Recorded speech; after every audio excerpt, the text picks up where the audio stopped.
Alors, février, c'est le mois le plus court de l'année, on le sait tous.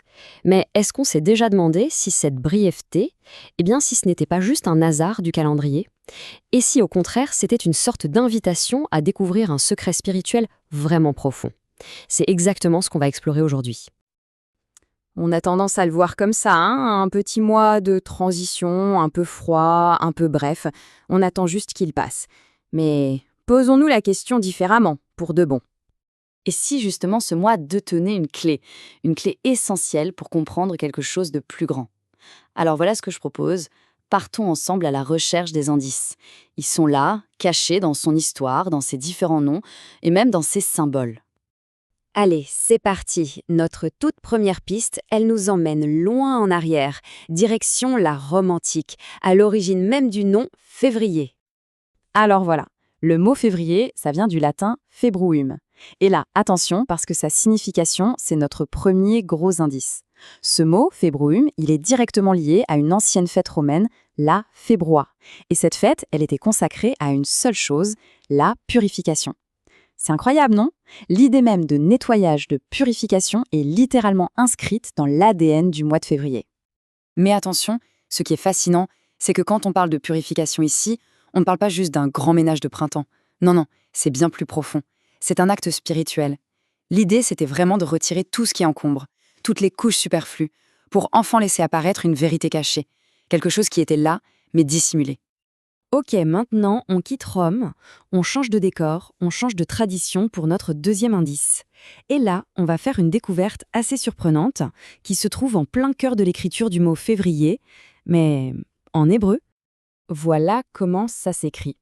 En hébreu, on dit févroir. Bon, à première vue, on pourrait se dire que c'est juste une transcription phonétique, rien de plus. Sauf que la magie, elle est cachée à l'intérieur même de ce mot.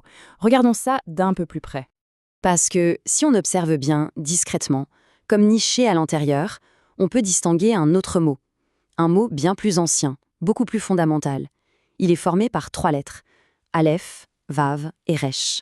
Et ce mot, c'est or. Et or, en hébreu, ça veut dire la lumière. Dans la tradition kabbalistique, on parle de la or aganouz, c'est-à-dire la lumière primordiale, la lumière messianique qui est cachée. C'est fou, non? C'est comme si le moi qui nous invite à nous purifier portait en lui la promesse de révéler une lumière secrète.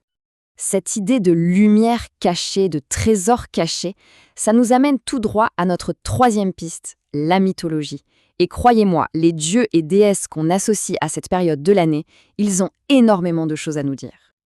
Alors, à l'origine, le mois de février est lié à un dieu étrusque du nom de Phébruos. C'était une divinité du monde souterrain associée à la mort, oui, mais aussi, encore une fois, à la purification. Plus tard, les Romains ont fait le lien et l'ont associé à leur dieu Pluton. Et là, ça devient vraiment intéressant, parce que Pluton, ce n'est pas juste le dieu des morts, c'est aussi et surtout le gardien de toutes les richesses cachées sous la terre. On parle de l'or, de l'argent, des métaux précieux. La symbolique, là, elle est juste incroyablement puissante. Ça nous dit que le monde souterrain, ce lieu d'ombre, de ce qui est enfoui, de ce qui est caché, c'est aussi l'endroit d'où viennent les plus grands trésors. C'est une métaphore parfaite du travail de l'alchimiste, vous savez. Cette idée qu'il faut oser descendre dans ses propres profondeurs, dans ses propres zones d'ombre, pour y trouver son propre or intérieur. Ok, alors maintenant, prenons un peu de recul. Élargissons la perspective. Parce que ces thèmes qu'on vient de voir, la purification, le passage, le trésor caché, ils ne sont pas du tout isolés. En fait, ils convergent tous de manière assez fascinante à cette période précise de l'année, et ce, dans plein de cultures différentes. Pensez-y une seconde. Février, c'est le 2e mois de l'année. Et le chiffre 2, dans énormément de traditions, il symbolise quoi?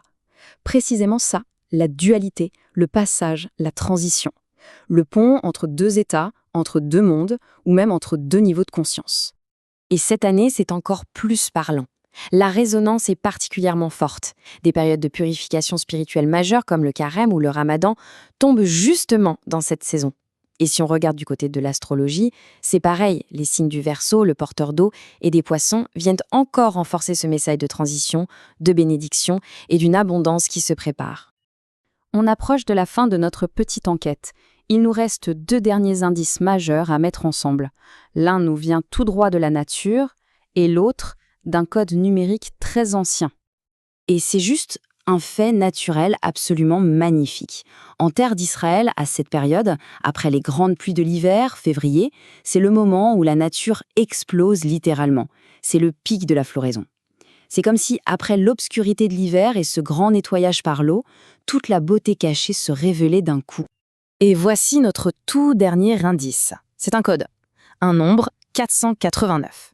Alors évidemment, ce n'est pas un chiffre sorti de nulle part. C'est la valeur numérique, la véritable signature cachée, du mot hébreu pour février. Alors comment ça marche? Il faut savoir que dans un système mystique très ancien qu'on appelle la Gematria, chaque lettre hébraïque a une valeur numérique. C'est une sorte de code spirituel intégré à la langue. Et quand on additionne la valeur des lettres du mot février, on obtient 489. Mais le plus fou, c'est que 489, c'est aussi la valeur d'un autre mot hébreu, un mot absolument essentiel, Zarav. Et Zahav, ça veut dire quoi? Ça veut dire l'or. Le secret numérique, la clé finale cachée dans le nom du mois, c'est le symbole ultime de la pureté, de la valeur, de la lumière. Là, on a la preuve. Tout est lié. Bon, il est temps de tout rassembler. On a parlé de purification, de lumière, de trésors cachés, de floraison, d'or. Toutes ces pistes, tous ces indices nous mènent à une conclusion qui est à la fois toute simple et en même temps incroyablement profonde. Le message est une cohérence juste remarquable. Regardez, le nom latin nous parle de purification pour révéler ce qui est caché. Le nom hébreu, lui, nous précise que ce qui est caché, c'est la lumière. Or, la mythologie, elle, nous dit que cette lumière, c'est un trésor. La Gematria met enfin le mot exact dessus. C'est l'or. Zav. Et pour couronner le tout, la nature elle-même nous le montre, avec cette floraison spectaculaire qui suit le grand nettoyage par la pluie. Au final, février nous enseigne une leçon fondamentale, une véritable leçon d'alchimie spirituelle. La transformation, la vraie, ne consiste pas à ajouter quelque chose de nouveau à qui on est. Non, c'est tout le contraire. Il s'agit d'enlever ce qui voile, ce qui couvre, ce qui cache notre véritable nature. Parce que cet or intérieur, il n'a jamais été absent, il a toujours été là. Il était simplement recouvert. Alors le message final de février, c'est peut-être ça, une invitation et une question qui reste en suspens. Qu'est-ce qui, en chacun de nous, attend simplement d'être purifié pour que cette lumière, cet or intérieur, puisse enfin se révéler?